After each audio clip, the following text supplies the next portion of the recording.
Hello there. Before we get started on today's episode, I'd like to ask a short favor. If you're interested in either of the two books that I have written and am about to release, head on over to my website at theanxioustruth.com/books. There you can learn about both books, one of which is free, and you can get on my mailing list to be notified when each book is released and how you can get it. I would really appreciate that. Okay, let's get rolling. Let's do it. I always have to wait. And we're live. What's up, guys? Drew here, thatanxietyguy.com. Back as always with Billy from Anxiety United. Hello again. What's up, dude? It's all good. So we are doing our Anxiety 101 series, and we're up to episode 11, because as I was just telling Billy, this one goes to 11. Let's see who gets that. If you get the reference, please make a comment. I've got homework. Billy has homework to do to get the reference. So we're up to episode 11 in our Anxiety 101 series. We were talking about an article that I wrote a few years ago. We'll link the article in the video descriptions wherever you happen to be watching so you can read along. And we've gone just kind of topic by topic through the article, and we've discussed each topic. And today, since we're out of topics in the article, we're kind of gonna... It's over? It's over. It's kind of over, but we'll find a way to keep it going because we're good that way. We are going to look at, and I'm looking at some comments, we're going to do some Q&A, right? So Yes. Over the course of the few months that we have been doing this series, we've had people ask us a lot of really cool questions on YouTube and Facebook and social media. And we're going to go through and kind of answer some of them for the benefit of those of you who have not asked questions or seen the comments. So I might just add, without any preparation. No prep. You know what? It's probably safe now, since we're all the way at episode 11 and we finished the article, to let everybody know that we had almost no prep on a lot of them. So we would just sort of like talk for 3 minutes and okay, let's go. So let's see what happens. This is improvisational podcasting, is what this is. It's the way forward. It's the way forward. It's the way of the future. So I am going to go through some of my comments, and I think what we found is, for those of you who have come back on each of our different channels and asked questions again and again, that's awesome. We appear to have some regular viewers who actually look forward to us doing this, which is super awesome. And people say very nice things. And I would say overall, some of the comments just are really excellent, because we seem to actually be helping some people in some crazy way. So that's cool. Yeah, definitely. Makes me feel good. So I'm going to throw it to you to start. Let's see some of the questions that you've gotten. Let's pick a common question from the Anxiety United side. So the first question that I came across is from R. Josu or something like that. Sorry for the pronunciation. Okay. It's a quick question. Has either of you lost weight during your battle with anxiety? He lost, or she lost, 10 to 15 pounds in the last 4 months. So obviously, I don't know whether they're concerned. I would imagine that they're concerned at weight loss, maybe. Probably. For me, I'll kick it off. But Sure. Personally, when I first met my wife, I was like 10.5 stone, and I was for years. Right. But then probably over the last maybe 5-6 years, I've put a fair bit of weight on, like 3. I'm now just 14 stone, pretty much bang on. And the stone is 7 pounds. Yes? 14. 14. Wow, okay, yeah. So yeah, that makes it sound even worse, doesn't it? But yeah, I mean, I'm not crazy overweight. I'm pretty tall. I'm like 6'3", so yeah. But it's just like I've put weight on, but I don't think that's anything to do with anxiety. I think it's more to do with the fact that I haven't been that active. Yeah. So that's probably, whether if I'd have had anxiety or not, if I'd have sat on my ass for the last 10 years, I'd have put 4 stone on anyway. So that's my kind of yeah. Did I lose weight because of anxiety? I did not lose any weight because of anxiety. I'm 100 pounds lighter than I was a while ago, but I don't think it had anything to do with anxiety. It had to do with coming off. That's due to exercise. It was due to exercise, and also I stopped a medication that I was taking, which was packing on some weight. So, but no, for me, and I think that leads to like some people, when they really are struggling with anxiety, they can't eat. They don't want to eat. And some people, all they want to do is eat. So I think it's super common to hear you've either lost a lot of weight or gained a lot of weight. Sometimes people that are suffering with stress really bad, they'll lose weight. But then you see some people comfort eat. Yes, yeah. Obviously, it's the other way. So there's no right or wrong answer, is there? Yeah, I think the answer to that question is it's common to both gain and lose weight. Yeah, or neither. And even people who don't have anxiety, if they're just dealing with some stressful events, death of the family and that sort of thing, a lot of people's weight will fluctuate in those events. Yeah. So there's one thing I'll just picking up on there, but like my wife in the past was prescribed antidepressants, and when she was reading on forums and all this kind of stuff, and a lot of the comments, whether they were women, probably I would say the majority were, but they were all concerned about weight gain Yes. taking meds. Yes. So that's like something, whether that would contribute to somebody's weight going up, maybe. But is that a thing? Is that a thing that the meds make them gain weight, or is it the fact that they feel more relaxed and then perhaps eat more because they're relaxed? Or well, without going too much into the meds thing, and we'll probably do an episode just on that. Yeah, I yeah. can tell you that from a weight standpoint, here my experience with antidepressants was I put on a huge amount of weight. And I think it's for two reasons. There's something chemically going on there that I believe is some contributing factor to the weight just kind of piling up on me. like a metabolism. A metabolism. There's got to be some. I don't exactly know what it would be, and I have no scientific basis for claiming this, other than just seeing thousands and thousands of people that have had this complaint. That and I remember when my doctor prescribed it. It was just my general practitioner way back in like 1996. And he said, well, this will make you feel full. You'll lose weight. And exactly the opposite happened. I just started gaining weight very quickly. And I think there may be some particular biochemical reason for that. But I will tell you the other thing for me, and I have a lot of people who would corroborate this, they just dampened my judgment to such a degree that know that you shouldn't eat 4 slices of pizza, but you do it anyway because it tastes good. And it's very common in many antidepressants to have that. People who start to drink more alcohol, spend more money that they don't have, eat things they shouldn't eat. Like it just bad judgment. It becomes a hallmark of some of these meds, and that contributes to the weight gain too. So it's a thing. Weight loss, weight gain during anxiety. It's a real thing. I was going to make a point as well that perhaps like the only reason that you see this is me thinking maybe that the only reason that you see that people are posting on forums saying they've gained weight as a result of their meds is because the ones that haven't aren't going on the forums posting I haven't gained weight. That's true. That's called reporting bias, and that's a real thing. Yeah. So nobody goes on the internet to say I love this. We only go to complain. So because I remember when I gave up smoking, like it's been 12 months now, and I was searching forums at the time, like does this happen, or I was out a bad cough after 6 months, but there weren't anybody there that says, oh, I quit smoking and I was absolutely bloody brilliant. No. Because they were out there doing whatever on another forum. That's exactly right. Something else, Yeah, we don't report the good things. Nobody takes the time to say, I quit smoking and nothing happened. We only report bad stuff. Maybe we should set that up. That's nothinghappened.com. That's going to be our thing. Like, tell us when nothing happens because it'll make everybody feel better. So, reporting bias. But I think the answer to the question is weight loss and weight gain with anxiety, very common. Either way. So, is it your turn for a call? Yeah, I'll throw one out here. Here's one. This is Laura. I'm not going to say her last name. I got this one on Facebook. She asked a couple of times about this. So, hey, Laura, if you're watching. She asked about fatigue. So her question is, I'll actually load the question here. My internet appears rather slow. She says, well, it's a very long message, but she asked a couple of times. It's fatigue is her big thing. She wants to know, like, when you go out and you challenge yourself, like a walk to the post box or a trip to the shopping mall or whatever it is, and you're doing your exposure work, how do you deal with the extreme fatigue that comes with that?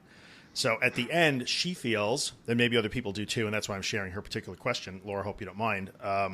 She just feels incredibly fatigued, like she could collapse. And how do you deal with that is the question. So I could tell you what I said, because it's just my experience that I often, yes, after a panic attack or after a really hard exposure, I would feel drained, and fatigued. But the difference is, yes, I'm tired, I'm physically drained and exhausted for sure. But when you describe it at the point where the fatigue, you literally feel like you can't take another step because you think you're going to collapse. That's an extreme description of that. Yeah. So my response to Laura was to try and remain as objective as possible when you're describing your state. So fatigue is a real thing, and when we're doing this hard work, we're going to get tired, and it's going to be physically and mentally draining. But there's a difference between drained and tired and literally being unable to stand upright. That's two different things completely. So I dealt with the fatigue just the way anybody would deal with it. If I was tired, I would rest a little bit. but I guess I never got to the point where I would describe that fatigue as debilitating. And I think that's the right. Yeah. And the question becomes: is the fatigue actually truly debilitating, or do you just feel like it is? Because it feels like doesn't equal reality sometimes. I think when you're in the mindset, when you're in that moment, it perhaps does. And I've referred to it before when I said, "Am I the only person that suffers with anxiety 24/7?" Right. And like the reality is that I don't. But when you're in the moment, so when you are feeling that extreme fatigue, if you really sat down and judged, or perhaps a good way to think of it would be if, say, if your partner, your wife, your boyfriend, or whatever, if they said to you, "I feel like I can't take another step," Yeah. what would you say to them? You know, That's think good. about that. Like, you know, could you just nip to the kitchen and get me a glass of water? I'm sure that you could. Right. And that's true. And that's the remaining objective thing. So I guess the answer to the fatigue question is it's normal to be tired and drained from this sort of work. But you just have to be really careful about how you describe it. That's I think like with the poll that I did, and when we did the symptoms one, the fatigue was the top. It was the most common thing that people struggled with was fatigue, just exhaustion, or you feel like you just haven't got the strength to do anything, let alone push yourself. That's the But it's understandable when you're putting yourself under that much tension and that much pressure. Yeah. It totally is understandable. And I think I would say that when I was really struggling with anxiety at its worst, I was tired all the time, without a doubt. It wears you down. I mean, I don't know if you've experienced the same thing. I was just definitely constantly tired. A good thing to combat that is, like, although it thinks that your mind thinks that it's backwards, but exercise. So even though you feel tired, if you do exercise, it has the reverse effect. You would think that you would be more tired, but it doesn't, does it? It rejuvenates you. It would. And for me, even initially in the early days when I wasn't going to the gym and doing real exercise, but I would just there's a treadmill in my basement, and I would just get on the treadmill and walk it literally like 1.5 miles an hour, like tiny, very slow. And I would get off 15 minutes later or 10 minutes later and actually feel a little bit more rejuvenated. And I think so much of that is because of the mental thing. Like, yes, I am tired. I am mentally drained, but I've proven to myself that, look, I was able to walk slowly on this treadmill for 10 minutes. And it changes your perspective on that fatigue. And the other thing that helped me too was, and this is a whole different topic, but I would use the concept of modeling. So, like, I would let the people around me be models for me. So I thought you meant you were standing in the mirror, I was voguing. Modeling. So I would look at the people around me and think, and especially here in the U.S., you hear about it all the time, we're sleep deprived, generally speaking. In the West in general, I'm sure in the U.K. too, you guys are generally sleep deprived. We don't sleep enough. And I would look around me and say, you know what, the media and science is telling me that most of the people around me are generally sleep deprived, and they probably feel like crap. So they're tired too. The guy in the car next to me is tired too. Just he doesn't care. He's just tired. He gets a cup of coffee and goes to work. So I'm tired and I'm making it the end of the world. So that's my answer to fatigue. It's a real thing, but try not to blow it. Try not to make it more than it actually is. If we're talking about tiredness, I'm just going to butt in and just say, because I messaged you the other day about how I've been feeling this week. Yes. So off topic for a second. Sure, off topic it is. But just like for the last week or so, I've been going to bed and not feeling tired. My eyes feel wide awake, and I've been lying and not feeling like I've been getting much sleep. And like we spoke about this before, and like when you don't get enough sleep and you get up in the morning and you feel already sabotaged. But I've been waking up like for the last week and just feeling wide awake all the time. Okay. And I messaged you the other day just saying that I felt really calm for the last like 3-4 days. No like dizzy sensations, no tension, no nothing, but it's made me question and feel really weird that I'm not getting any of those sensations. So I'm almost concerned that I'm feeling nothing, and that's made me then become more tense. So like the last 24 hours I felt, it's really weird, but I felt normal, but normal being more tense, more anxious, more off balance, you know what I mean? Right. So I had like 3 or 4 days where I just felt no symptoms, but that was weird for me. Strange. So and I get it. We kind of went back and forth on that a little bit. Yeah. And that kind of feeds into the fatigue becomes a normal state a little bit. Like that's why I thought I should throw it out, because it's like there's probably going to be other people that maybe go through that, Yeah. where they maybe feel like you're getting on top of it, but then that becomes weird. That becomes strange because you're not used to feeling that almost freedom, because that's how it felt. Yeah. I was sitting watching TV, like watching a movie, and I Yep. was watching the movie. I wasn't sitting there questioning and Yes. how do I feel, like my eyes feel like whatever, just odd, Well, but like, nice. And I said to you, should I just embrace the calmness? yeah. And like, that's what you've got to do, isn't it? Yeah, and I think, we get in that situation where we get so vigilant about any change in state, Yeah. So I'm tired, but now I'm not tired, or I'm more tired than I was, or I'm less tired than I was. Every change in state, like, seems to be a problem for us. So yeah, There so must be something wrong. That's what I was thinking. right, there must be something because I wrong. feel all right. There must be something wrong. Yeah, yeah. Well, when we're focused inward and we're constantly worried about how we feel and what we're thinking, then yes, every feeling, every sensation, good or bad, becomes an issue. Yeah. What is that? Yeah. Like, I have to think about this. Why do I feel Yeah, so yeah. good today? Like, huh? Yeah, it's a strange thing. So anyway, thank Right. you, Laura, for that question. The question about fatigue. Hopefully, we were able to answer it for whomever. So I've got a comment You're from up, dude. Krav163. I'm just Okay. reading through it quickly. I realise I'm facing a formidable opponent I can't really run away from. That opponent is me. Time after time, I experience that flash of panic, terror. I think this time I'm really going to lose it or die. Become a babbling wreck, sprinting, screaming in tongues. I can't quite get it or believe it isn't the real deal this time. So it wasn't a question, it was just a comment basically saying that when they get in that moment, they can't grasp the thing that this isn't it. It isn't the end. So Right. every time it happens for them, they're going down that same route of thinking that this is going to be the end of them, whatever it's going to be, heart attack, die, go crazy. Yeah. So where's the switch? What is it? What are we missing? Okay. It's just a realization, isn't it? It is that a they're in no realization. real danger. And actually, this is funny. We'll combine two comments because the one I was going to do next is from Okay. R. Brunner 2112. This is on YouTube. Do you have a theory as to why some people have panic attacks periodically, may even go to the ER, but after they are done with some bouts of panic, they are okay and they don't really think about it until the next one? And other people have a few panic attacks, then GAD or agoraphobia sets in and they're in a constant anxiety loop. So very similar question. Very similar. Yeah. How come? Yeah.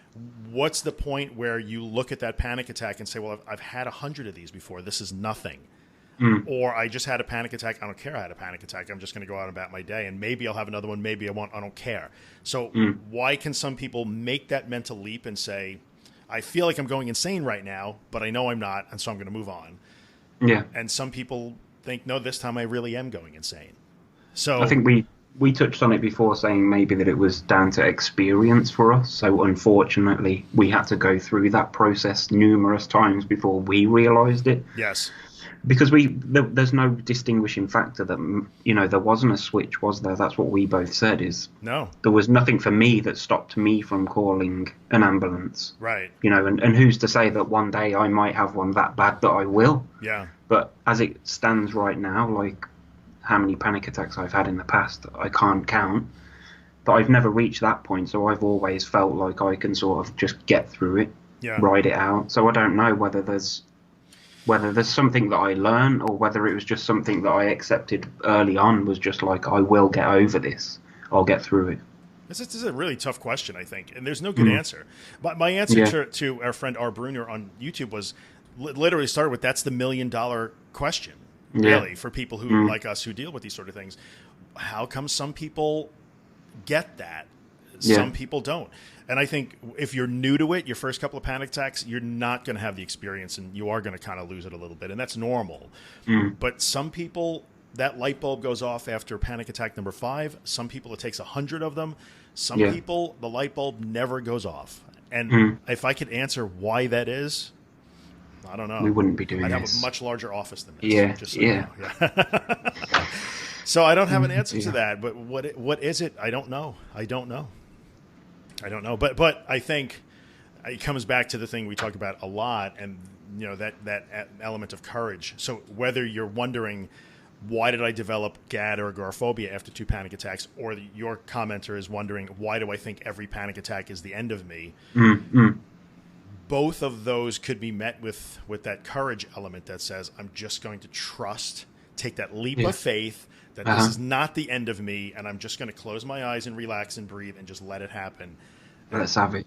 Yeah, and I think it's sometimes there's either an unwillingness or not knowing that that's what it's going to take that puts us into that loop of thinking this one is the end, or turning 2 panic attacks into agoraphobia within a month, because it can happen.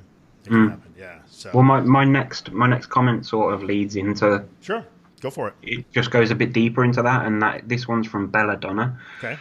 And she says she would love for us to talk about the trapped feeling when dealing with anxiety. So the one that the major struggle is sitting down, having a conversation, or waiting in line, or sitting with a group of friends at a dinner party, constantly feeling trapped, that they can't leave or get out of the situation.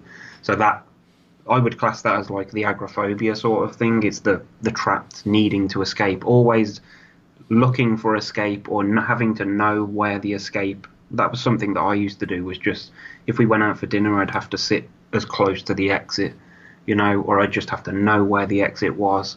So that was a big thing for me. Right. And so how do we deal with that? That's a good topic, actually, that need to escape.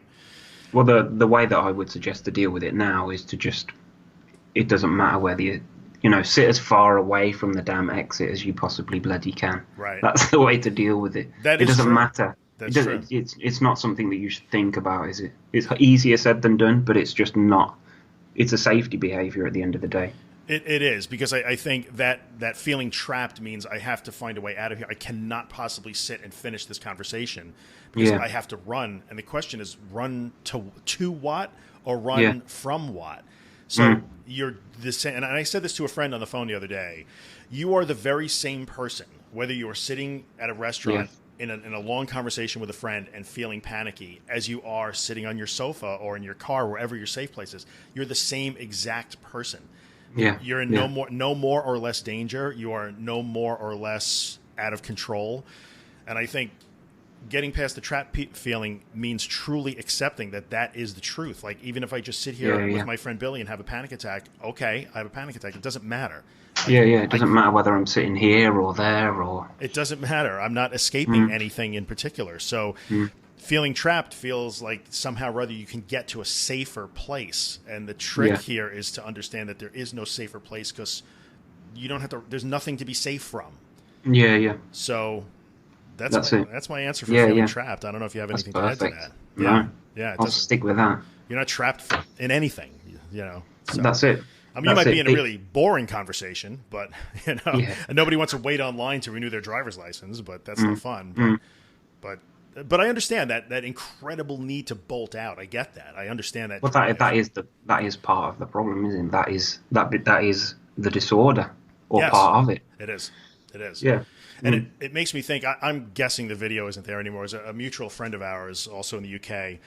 I won't mention her name, but she was doing videos back when you and I first met. And I remember seeing a video where she was out walking, and that moment, the realization of how far she was from her home, and it was at night. Yeah.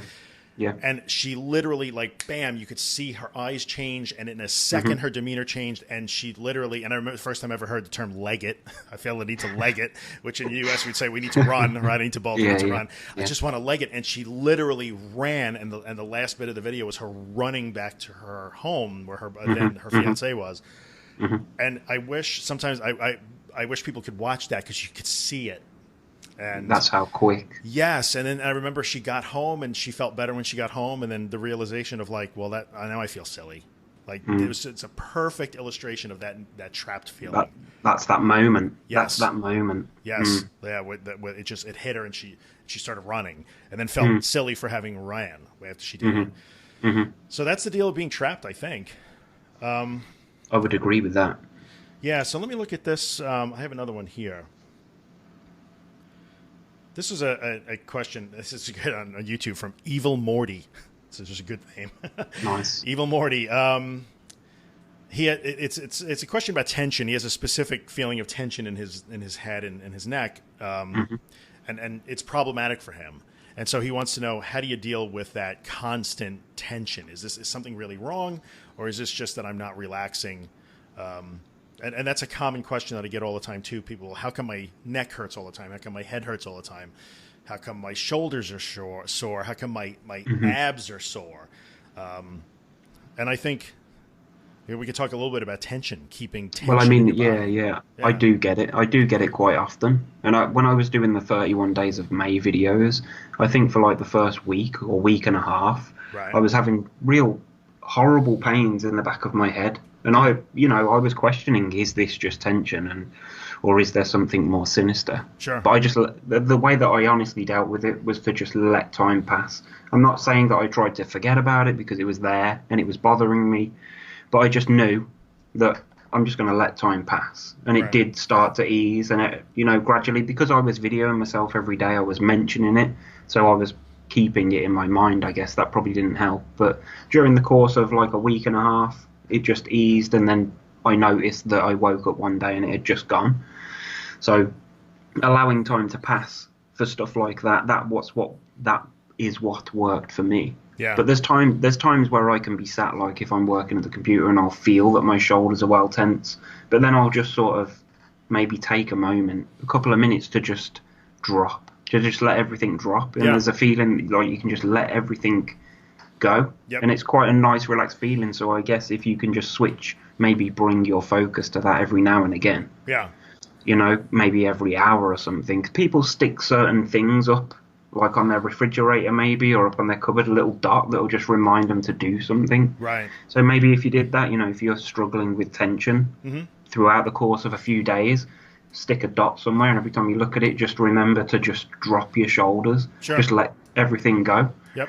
Maybe that would condition yourself to maybe do that more often, so you don't have to look for a sticker. You can just do it. It's just there, that response to just recognize when you're holding yourself, Yeah, that's a good point, because I think breathing and tension in the body, we talk about trying to just ignore our symptoms, like don't pay them any mind. Yeah. But those are two that probably make sense to keep coming back to.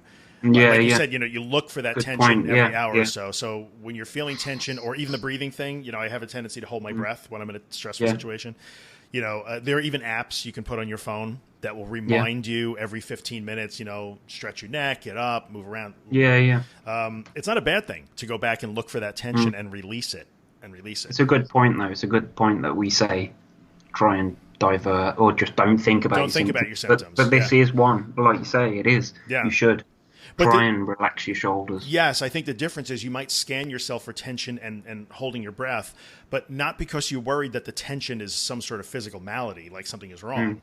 Just you have to understand, like, oh, wait a minute, why are my shoulders up here? I used to do that all the time. Yeah. I would have my shoulders Yeah, same. I do. Yeah, and I'd have to remind myself of that. And so scanning for a little bit of tension, or just noticing, like, am I breathing right now? Like, why do I feel a little bit dizzy? Like, oh, well, because I'm taking one breath every 4 minutes. That's not okay, So...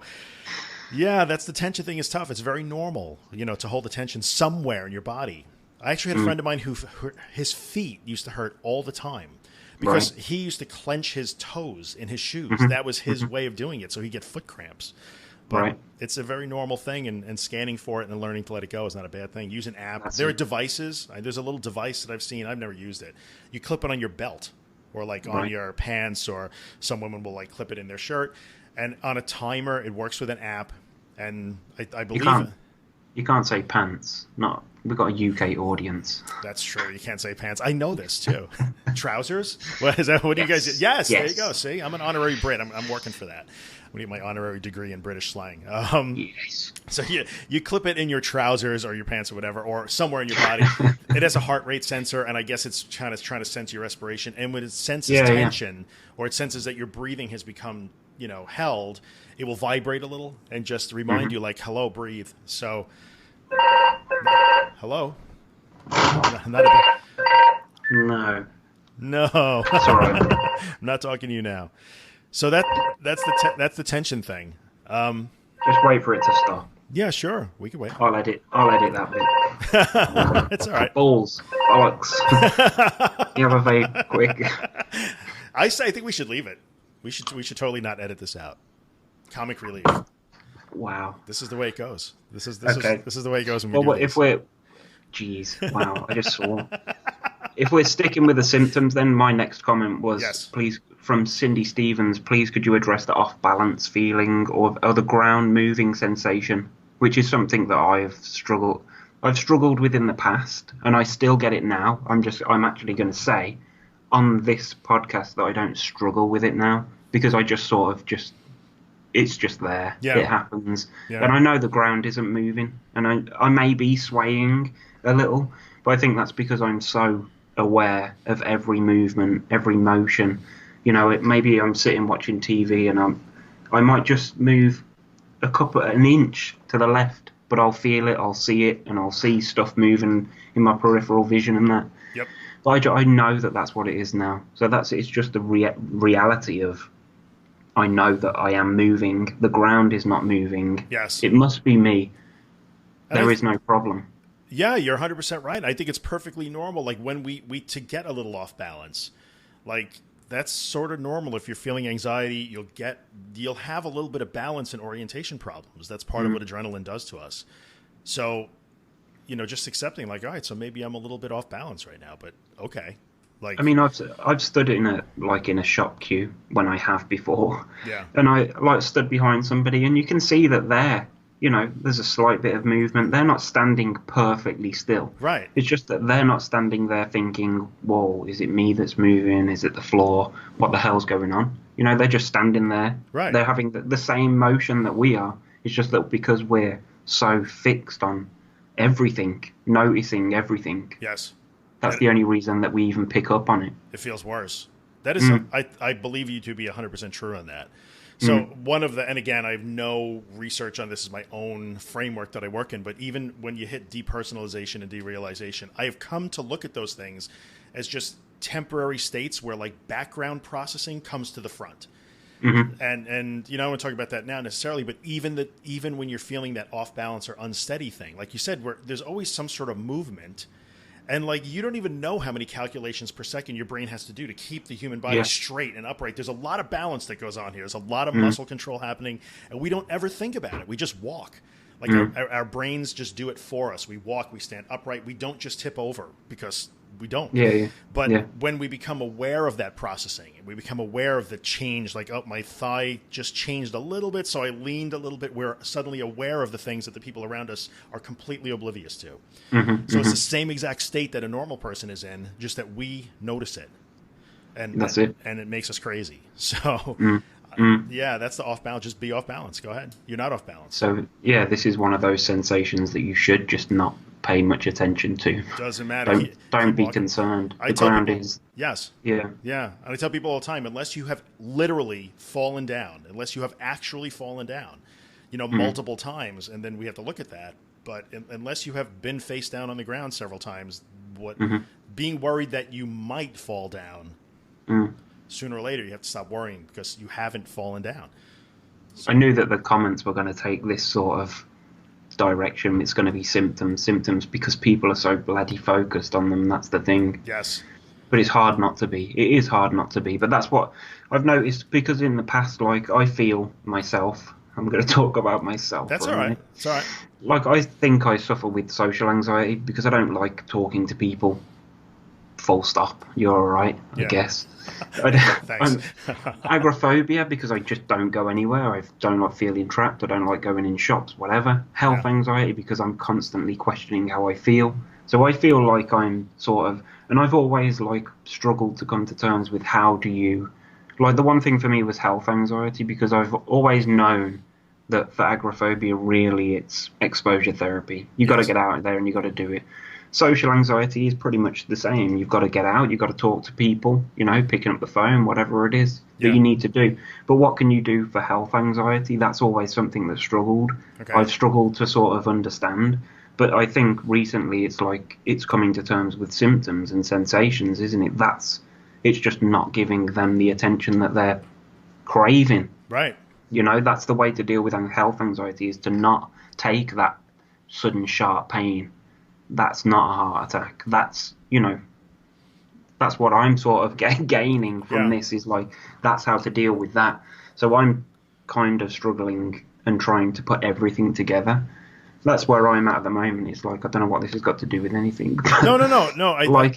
It's that, because people maybe, like, when you read these books and that, those seem to be targeted. This is the way to fix anxiety. Yes. But there is so many different things, and that's what I've always really struggled with. Like I did exposure therapy, and I was getting out, but it didn't explain to me how I could deal with sensations or symptoms and worrying about my health and stuff like that. Yeah. So I've kind of come to the realization that there's different methods to attack different conditions. Yeah. That's true. And any of the comments that about specific symptoms. Know. No, I think it's a really good comment because it applies to almost every question we'll ever get about a specific symptoms. A headache, shortness of breath, dizziness, unsteadiness, whatever it happens to be. What you just said is the way to address every one of them. Yeah, that's it. Every one of them. You would think that everybody that's questioning a symptom, that's like a health anxiety, because really they're scared that this is something more sinister, isn't it? So it is health anxiety at the end of the day. That's true. That's true. Yeah. I actually had a question this morning, and I'm going to do two in a row if you don't mind, but I had somebody who actually asked me a question this morning, like, how do you deal with being worried about a specific, she says, what if there's a root fear of a specific disease? Like, so that's sort of health anxiety. And, my answer to that was it depends. Do you actually have the disease and you're worried about the fact that you have it, or are you just worried about possibly getting it? And I think in the end, when we're worried about the twinge in our chest or the feeling dizzy or the maybe unsteady or the pain in your leg or whatever it is, like you said, it is health anxiety in the end if you boil it all down because you think that something might be really wrong. And some people will just take it to a bigger degree. So if your legs hurt, some of us might think, well, this is an indicator that something is wrong with me right now. There's some event happening right now that I need to be afraid of. And some people will say there might be something happening to me right now that requires medical attention, or this could be an indicator that I have developed some sort of horrible disease that will kill me down the road in some terrible way. So in the end, it's all the same. It's and not to oversimplify it, but until you have evidence that something really is wrong, then you can choose to worry about what might happen, or you could just keep doing what you're doing. And if it happens, then deal with it. But if it doesn't happen, worrying about it won't stop it from happening anyway. Like worrying about, cancer is a terrible thing, but worrying about cancer never stopped anybody from getting it. So, and that's it. Yeah. People do convince themselves that something is seriously wrong. Yes. So they actually, it's like it becomes that real, doesn't it? It does. And I think that this is where the cognitive part of cognitive behavior therapy comes in. And I know I talk about it all the time, and people are probably tired of me hearing about it. When you learn those skills where you could say, well, this is bothering me because I keep thinking that I have, and in fact, there are some people who might be listening that would understand alien ear cancer, which became a joke among a couple of friends of mine. Right. I'm convinced that I have this particular disease, or I'm worried I'm going to get this disease. Well, there are skills you can learn to stop that thought, to understand it, to challenge it, to take it to its logical conclusion, to prove it to be false, and to replace it with a different thought. But it's a skill like learning to speak a language. You have to work on it. You have to be taught it, and you have to learn it.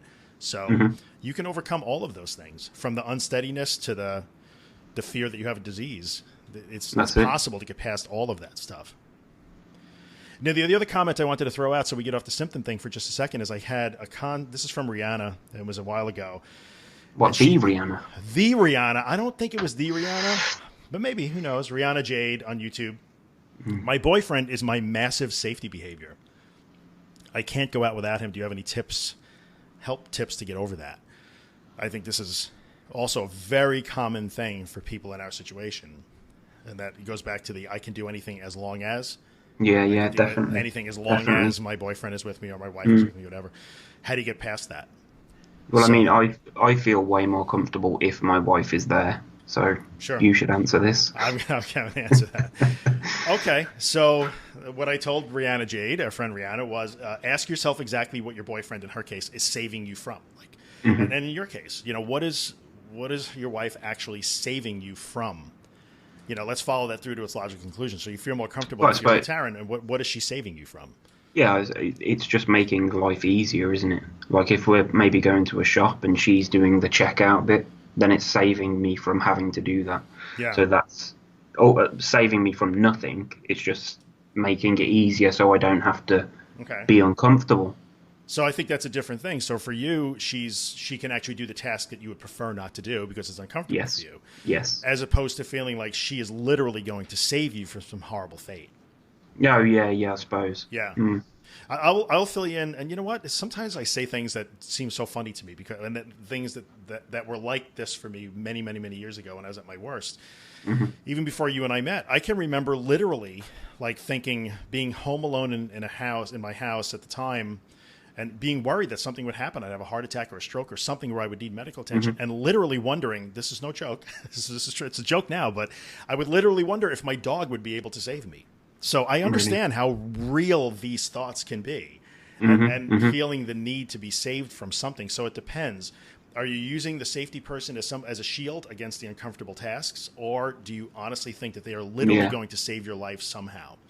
Is it somebody? Is it having somebody there to call 911? Exactly. Is that what That's it's exactly about? right. Yeah, Yeah. yeah. Yeah. Mm. So, and I think it depends. You have to really look at what is your safe person say. What do you think they're saving you from? Mm. And you have to follow that thought all the way through to its logical conclusion and learn to unmask it and understand that whether that person is there or not, unless you were to get hit by a car and need to call 911, Hmm. he or she is not actually saving you from anything because there's nothing that you need to be saved from. Yeah, yeah. Mm. And it's a broken record. I say it over and over and over, but I think that's the answer to that. That's how you Yeah, get over needing a shut safe up, person. Chris. Shut up. So I think that's the answer to safe person. They're not Oh saving you from dear. anything. So I don't know. Okay, Go ahead. Up to you. I got one. You got one. Okay. This is a long video, Uh, by the way. I know, yeah. This is from Tanya Amat. Hey, does anybody get really anxious about starting antidepressants? So we're sort of on the medication thing, but it's a big thing for me, like even considering taking not just antidepressants, because I've never actually taken them, but any medication. Like for me, paracetamol, my headache has to be off the charts Okay. for me to take paracetamol. I won't take ibuprofen. I don't know why, I just won't. Right. Like I take propranolol now, but it took me so long to build up the courage to actually take it. Yep. And now I'm in the position like I'm in the opposite scale now. I'm too scared to stop taking the bloody things. Okay. So, you know, does anybody get really anxious about starting antidepressants? I think people get anxious about taking medication full stop. Yes. I don't know what your thoughts are on that. I have dealt with many people who get prescribed medication by various types of doctors who are never take them. They're just afraid to take them, and they want, and forget the judgment on medication aside. People who feel like this will help me, I want the help from this, but I can't bring myself to take it. It always, to me, comes back down to being afraid to anything that may cause a change in your body. Anything. Yeah, yeah. So I went for a long time too. I wouldn't even take aspirin. If I had a headache, I would not take, ibuprofen for the headache. I would just let it Yeah. be there. And I still do that. It's just a bad habit that I've kind of got myself into, I think, of just being stubborn. But being afraid of anything that might change my mental or physical state. Anything. And that extends to alcohol and other drugs, recreational drugs. So Yeah, yeah. I think the worry about taking medication is anything that might, like, it's going to make me feel different. Like, it might make me feel better, but it might make me feel worse. Yeah. And I can't Yeah. have anything that's going to change the way I feel I at think all. perhaps one thing is like don't read the side effect label, Oh, yeah. the That's documentation, because they tough. have to put that stuff on there. I mean, even if there's only one person that's experienced something, yeah. they have to disclose it, don't they? So when you start reading like that, it's going to make you feel worse within the first couple of weeks, and you could get a rash, or you could, breathing difficulties, all those kind of things. But I. I can't remember who it was, but somebody once said that if they listed all the side effects that people have experienced from paracetamol, Yeah. the box wouldn't be that big to contain your freaking tablets, Yeah. you know? It would come with a book. Yeah, Yeah. exactly. That's a tough one, too, because doctors will, I've heard this debated. A lot of doctors don't even want to tell you the side effects. Now, Yeah. you kind of, from an ethical standpoint, you have to. You need that informed consent, right? So Mm-hmm. in the end, it's up to you to make that decision. Your doctor needs to give you all the information you need to make informed consent about your healthcare choices. But many doctors will argue, and I understand their point, like, we don't want to tell people what the potential side effects are because then we can deal with non-compliance. So I'm giving you this medication because Yeah. I believe Yeah. it will help you, but you won't take it because you read the side of the box, and Mm-hmm. now you're convinced that you are going to have all those side effects. So it's very difficult. I don't know how to answer this question other than, again, Well, you the have to, question was, does anybody get really anxious? The answer is yes. yes, many people have medication We don't know anxiety. why. Well, I think we know why, and I think the reason is because we're afraid of anything that might change our state. You're afraid Yeah, that it might that's make it. you feel worse. Like That's what it. Yeah, if yeah. and it could be anything as simple as, like, what if it gives me a headache?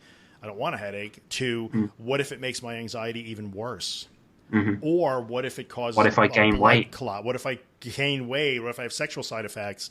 And the side effects of SSRIs, any neurotransmitter reuptake inhibitor, are pretty well documented now because they've been around a long time, and some of them don't sound so great. So, I mean, I know men that have avoided taking them because of the sexual side effects.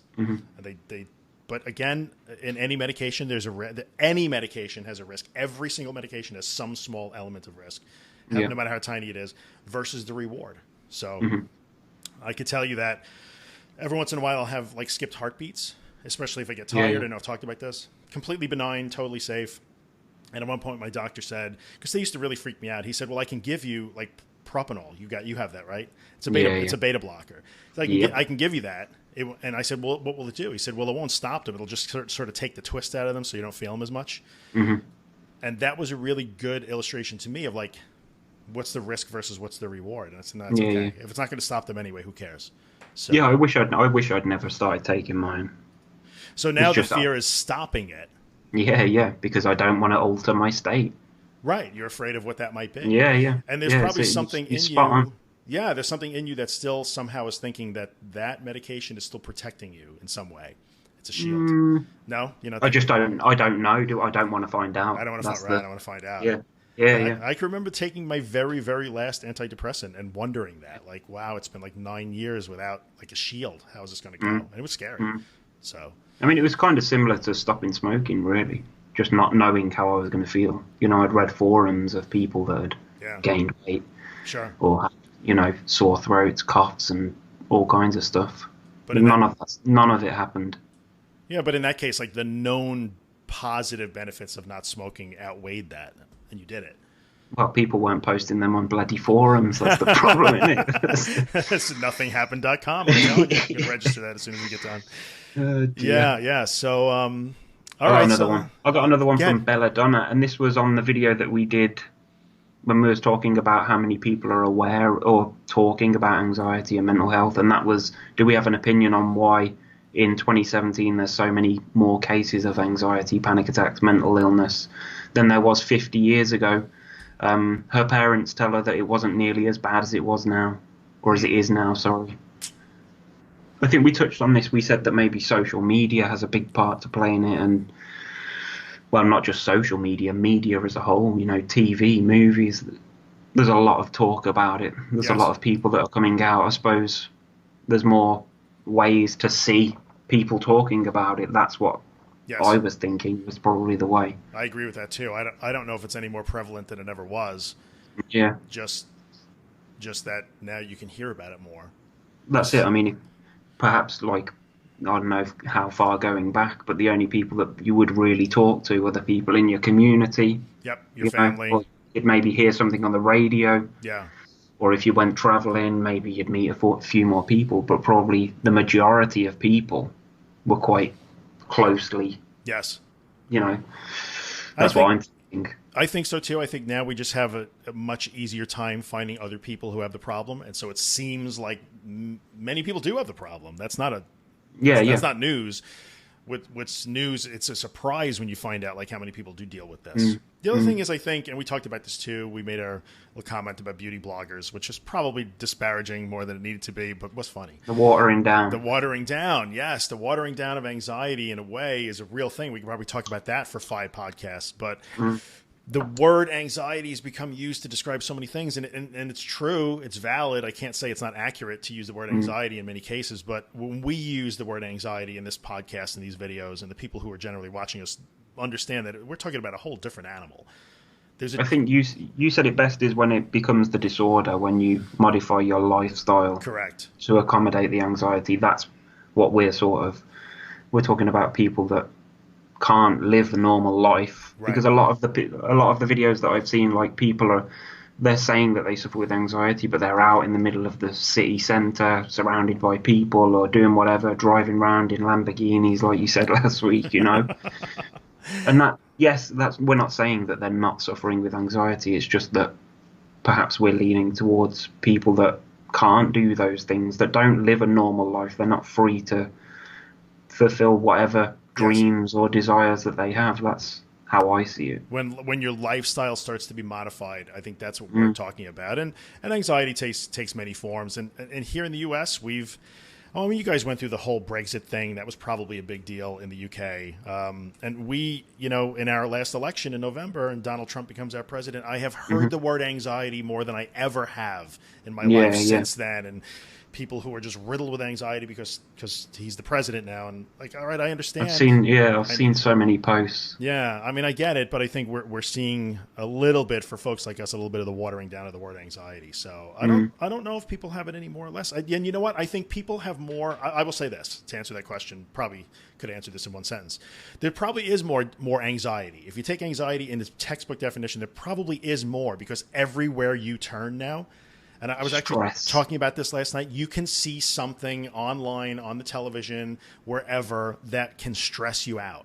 The environmental concerns, economic concerns, political, terrorism, diseases, the breakdown of social structure, whatever it is that's going to freak you out, you can find that in 30 seconds on your phone or your computer. So there probably is more anxiety if you take the textbook example, but I don't know if more people suffer from anxiety disorders than ever have. Yeah, probably more people feel anxious, but I don't know if our issue is any more prevalent than it has ever been. So good point. Yeah, that would be my answer for that. We'll keep that one. Yeah, we'll keep that one. There you go. So you want to take a few more here? We're going to push an hour on this one. Yeah, go for it. All right, so let's see here. There was another one that I wanted to go to, and now I cannot find it. Where is it here? Come on. That was the fatigue thing. We went over that. Oh, Belladonna's been on my channel too. She's busy. Okay. Here's another one about safety behaviors and distractions. This is Jenny Wickerham. My safety behavior is watching Netflix or checking Instagram to distract from anxious feelings or sensations, which isn't really a question, more of a comment. And I think it's worth mentioning that my response to Jenny was that you can actually turn those things into positive things. So the key word is distraction. And I think if you find that you are using a device, your phone, Instagram, Facebook, Twitter, Netflix, whatever it is, to distract you from your anxiety, what I mentioned to her is if you see that and you do that already, it gives you something to work on. And this holds true for almost anything, a safety behavior or a ritual that you're going through. If you know it enough that you can actually write a comment to us about it, then that gives you actually something. You now have homework to do. So it's funny you mentioned that, because the comment that I was just looking at on mine was, how would I stop my nervous habit of sniffing my nose or clearing my throat? Sure. But exactly the same principle. If you recognize that it's a nervous habit, then you can begin, because you're going to know when you're going to do that. Yes. So just try. If you can bring your awareness just before, just try not to do it. And I think the key here is you can actually use that to jump forward a little bit. So in the case of this particular person, she uses checking Instagram to distract when she gets anxious. And so instead of picking up the phone and going to Instagram, just don't do it for 30 seconds. Next time you're going to pick that up. Or next time you feel like you need to do that throat clearing thing, just don't. And see what happens. Literally hold off for 30 seconds. You don't have to just stop doing it forever, because you can't break a habit that easily. That's just the way we are. But just give yourself 30 seconds. Stop, put the phone down, or don't clear your throat. Count to 10, even if you can.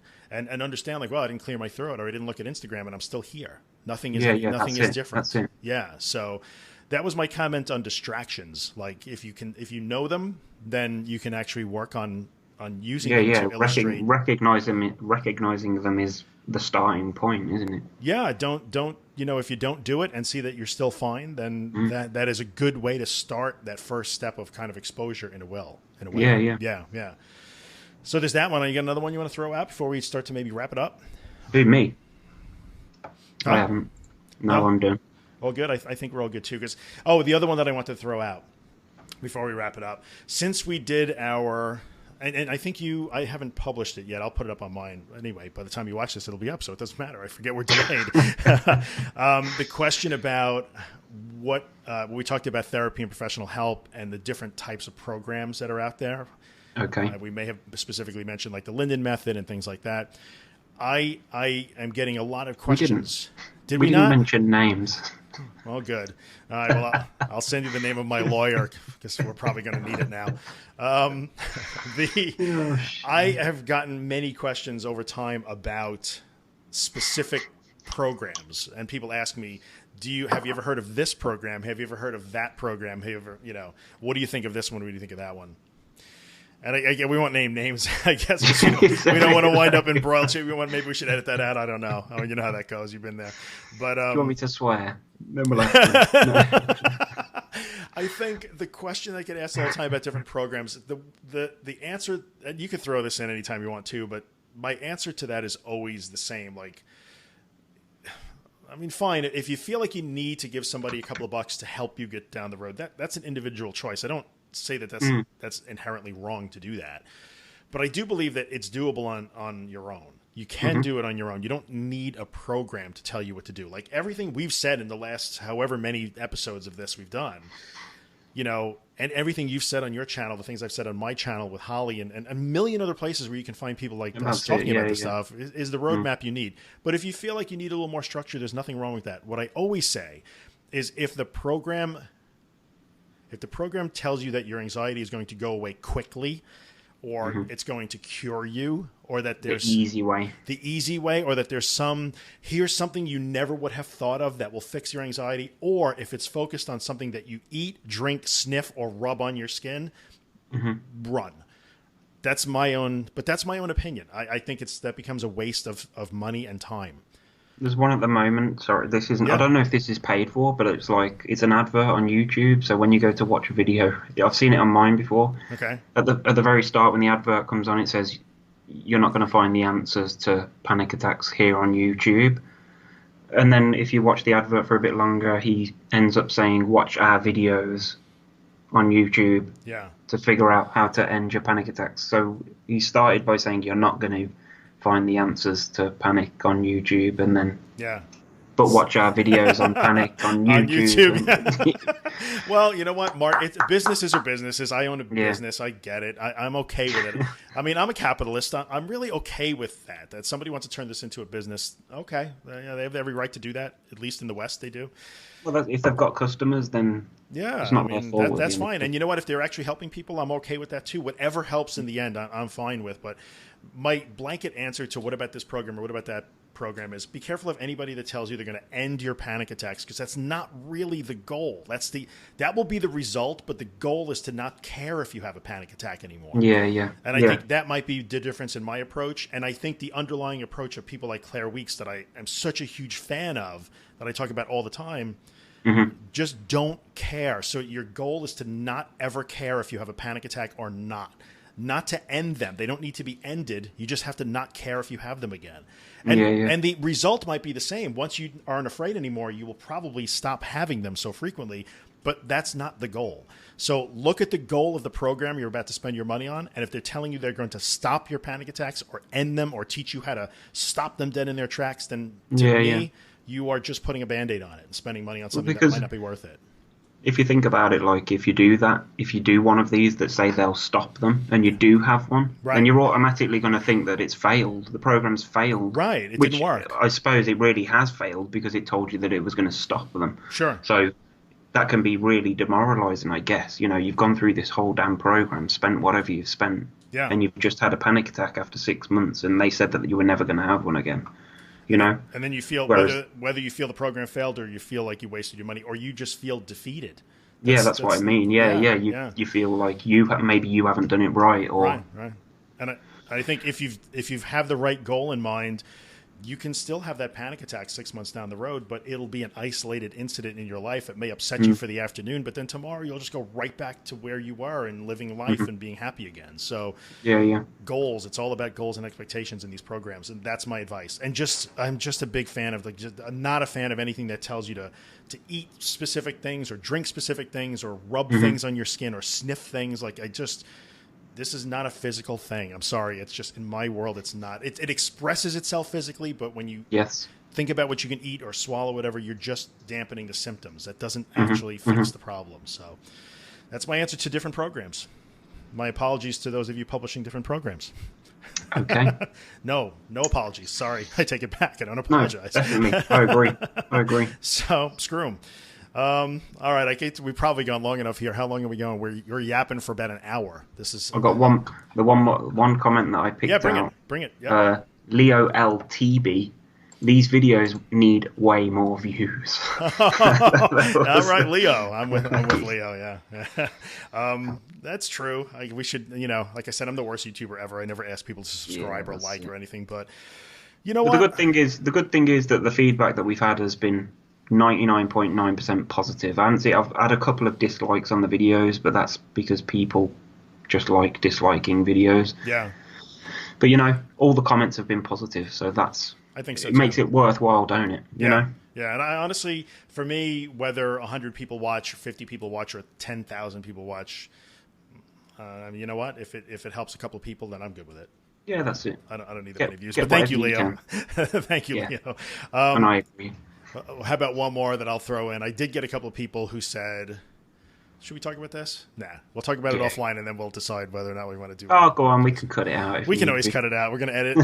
I like to do these unedited, but... I'll leave that bit in just so people are like, damn, what was he going to say? What was he going to say? Yeah, we'll talk about it later. Sorry, folks. Oh, come on. No, okay, ready? So here's one. I did get 2 comments on this because a few weeks ago, I've had a bunch of people say, why don't you do this? So I did it, and I monetized my YouTube video. So yes, if you're watching on my channel, you might see an ad before the video. Feel free to skip the ad. I'm not watching it again. That's it. See, I just lost Billy. I'm screwed. No, but the point with that is that you're not costing anybody that suffers with anxiety a penny. No. You're costing some tycoon sitting in an office maybe £1, $1. Right, or less, who knows.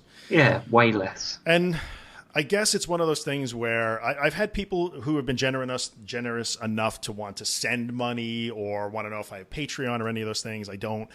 But you know what? If in the end, this is an hour on a Wednesday morning in New York that you and I have spent. I like doing this. I enjoy doing it with you. Same. So I have no problem with this. It's fun. It makes me feel good to do these things.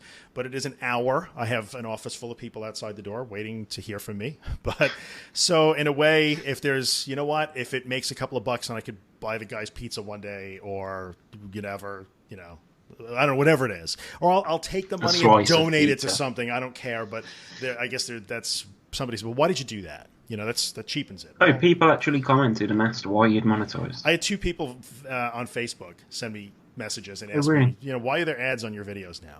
So, I mean, I'll just throw this out there. I do have a Patreon, but you don't have to pay into it.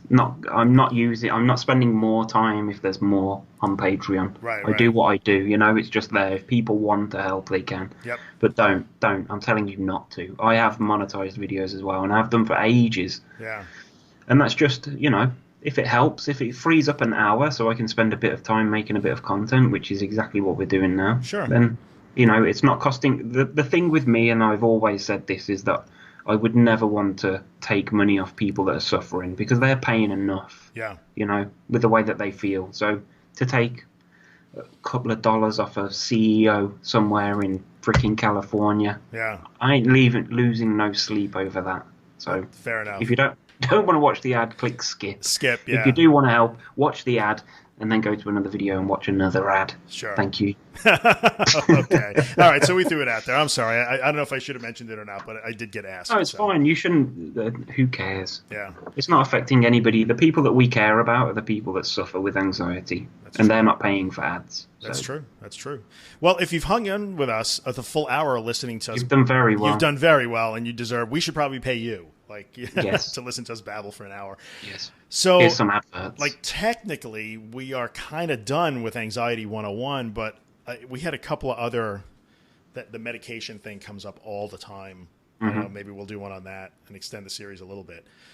But otherwise, I think people seem to enjoy that we do this, so we should probably find a way to continue doing these on a fairly regular basis, even though we don't have a specific article to talk about. I was thinking maybe if we was to take things that are maybe in the news, or if there's certain topics that people would like to see us maybe talk about, Sure. Because there's plenty of stuff. There's plenty of stuff out there. We've said that it's being watered down here, there, and everywhere. So surely we can find something to pick up on. And probably. I like the just off the cuff chatting. Yeah, it's working out well. It's always good with me if people want to see it, which they appear to believe. Yeah, exactly. Yeah. So. All right, so we'll come up with something for the next episode that I don't know when it's going to be, but we'll come up with something, I'm sure. And for those of you who have been watching, thank you very much. I know we both appreciate it. Yeah, we've enjoyed. I've enjoyed. I've me definitely too. learned stuff. Yeah. It's been a lot of good time. So, of course, where you're going to find everything, thatanxietyguy.com. Start on my website, anxietyunited.com for Billy.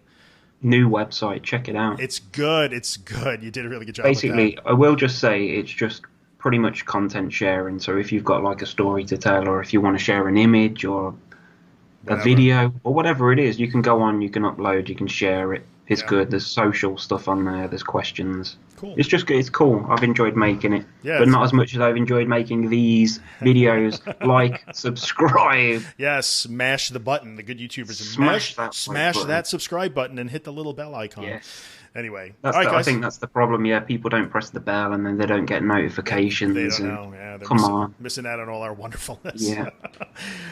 All right, I guess we'll wrap it up. We'll see you guys in the next one. Yes. All right, Bill. See you later. Enjoy. Yeah. Thanks. Ta-ra.